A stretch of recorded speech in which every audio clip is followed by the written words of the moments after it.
Alright you guys, somebody asked about a avocado update video, so that's what I'm going to do here. I'm just going to go to each avocado tree and kind of show you guys where it's at and maybe give a refresher about how old it is.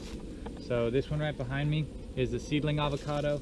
It's been in the ground for 2 years, going on 3, and basically it had one hard freeze and then it had a mild winter. So it is really a long-term game here. I'm going to try and push the canopy of the live oak up and let the avocado fill in this space between the pine tree right there and the live oak, because avocado is, you know, it's very much a stress tolerator understory tree, but it's expanding this year. It has multiple central leaders just because of that hard freeze, but that's, you know, a seedling, and hopefully it's in a good spot. So the next avocado that I want to talk about is right here. This is a grafted avocado that's been in the ground 4 years, I think. It's been in the ground a long time for how small it is. Or it's finishing its 4th year. I think it would be 4 next spring. But so this is fantastic. I got it from Tree Search Farms. Good place to get avocados. Basically, it had a really hard freeze winter before last. I tried to protect it with plastic and shouldn't have. It would have been better if I had done nothing, I'm sure of it.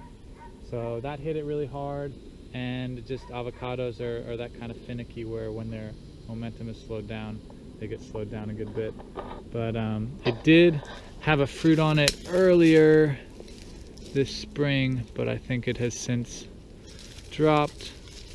But essentially it is getting its feet back under it. Another big thing that set this avocado tree back was I piled up a lot of soil right here, like where this turmeric is all like a big mound. I was building the raised bed. I actually just needed a place to put dirt, and I definitely saw how that stressed the tree, where you can see its planting level is a good bit lower.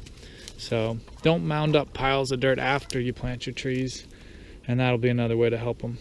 But it is getting a lot more sun now, and you can see a lot of good growth on the back side. You can see it wilting out a little bit. So this is our dry spell, and up there in the top, let's see if I'll send you up there.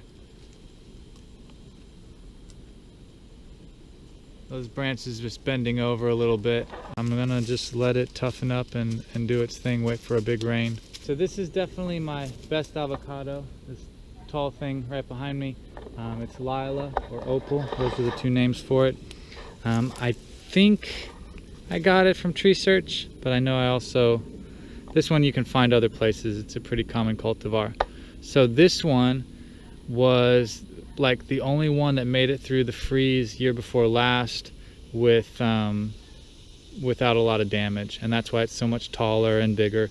The other thing about this one is it's planted in a raised bed, so you can kind of see the block wall. That's holding up about you know, 1.5 feet of soil, and that's right where the root flare is. So that's a solid 1.5 feet of raised bed that it's in, and you can actually see it really clear, the graft line. But anyway, yeah, it's getting a good trunk under it, it's getting its momentum, and it's loaded with fruit. So not loaded as it could be, but yeah, oh my gosh, it's actually, this one's soft. I'm just gonna trust my gut and take a couple home to counter ripen. But yeah, good strong tree.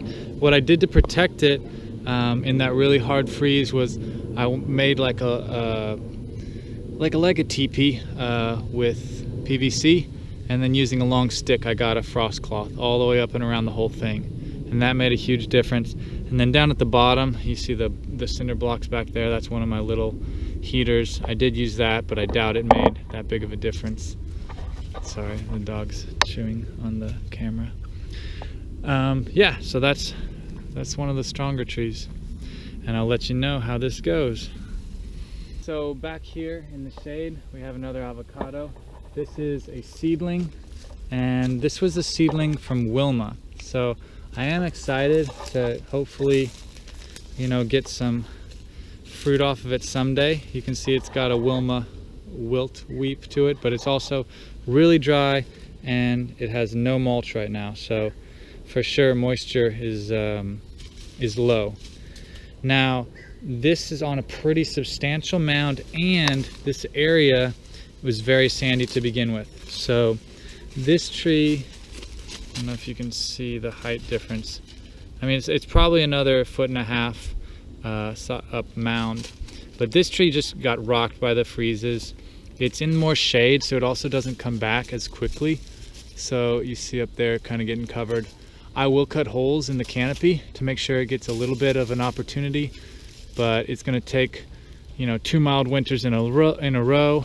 It's going to be a long game for this one, but it's always come back from the base, and it's just hanging out, waiting for a little more sunlight, and for sure I could give it more. So a seedling of Wilma.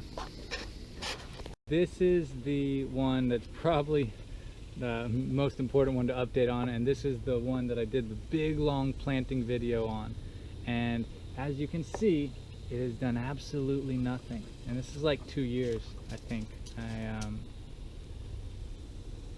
Yeah, I feel like 2 solid years, maybe gonna come up on 3.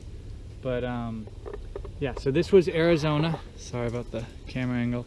So this was a cultivar I really wanted, because it's not easy to find in Houston. And basically when I planted it, I saw the root rot. I mean, it like sat in a water dish and the whole bottom half rotted out. So it's amazing that it's still alive, but it has not grown a lick. So like this, you know, 4 inches is all it put on this whole year, this whole spring, and it's still getting some reasonable amount of sunlight. It's mainly just, you know, roots and whatever's going on underneath.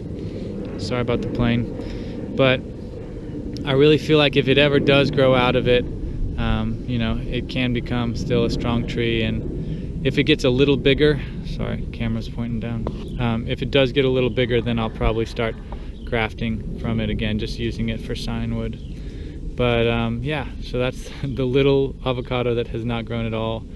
It could be that what was mixed here wasn't healed in enough, but my gut goes with the damage that I saw upon planting, as far as what's holding it back. Because there's a lot of good, I mean, you can see the logs, it's nice and high. And we got some perilla, some shiso weediness. Anyway, we're jumping to the last avocado. And here's the last avocado tree in the garden. And it is also the biggest avocado tree in the garden. So I don't know if you can see up there. It's pushing about 20 feet tall. And it's about, I'd say, at least 10, 12 feet wide. So kind of columnar. Sunlight's not great. But basically this is a seedling from Fantastic planting. Happened about 4 years ago. This might be 5 from when it was a seed in a pot. But it's a nice strong tree. It went into a big mound, so it got a good start with a ton of organic matter. Like this was an entire like truckload of wood chips equivalent, you know, breaking down right nearby. So some other things that have been going for it, I've been working on digging a pond here, so the drainage here has been immaculate. The water obviously is much lower because of that hole. And what's cool, to just kind of show its strength, if we get in here, this branch right here pointing down, that was a really big one that snapped off. It was like the main left side, and it broke off earlier this spring in a big storm. And down here at the base, well, I don't know how dark, it's pretty dark, but you can see that's, you know, 1/2 of the tree on a good like 4-inch diameter trunk. And yeah, it's got a lot of good energy in it, and I'm pretty excited that it might fruit someday. So I probably got another 10 years, maybe, I don't know, 5 years, we'll see. But I got some time to wait before it's going to make any fruit. So we'll just keep hoping for mild winters. But it's made it so this one I did protect 3 winters ago. Then the winter before I couldn't cover it, it was too big. It did get some heaters last winter, obviously nothing. It was like a no freeze kind of mild winter. But essentially this is a strong tree, and I'm going to let it go through freezes from here on out. It yeah, it just needs to avoid getting hacked by the power line guys. Hopefully it won't get much taller, and we'll we'll see how it goes. So that's an update on the avocados. I would say give them a try and just make sure you put them up high. Build a raised bed, build a berm, something like that, and make sure they don't have wet feet. There's 2 avocado trees in the past that I've lost here because they were too low. So I got first-hand experience losing them from just having too much rain one week, and all of a sudden it's dead. So build a mound, plant it high, and best of luck. I'll catch y'all next time. Peace.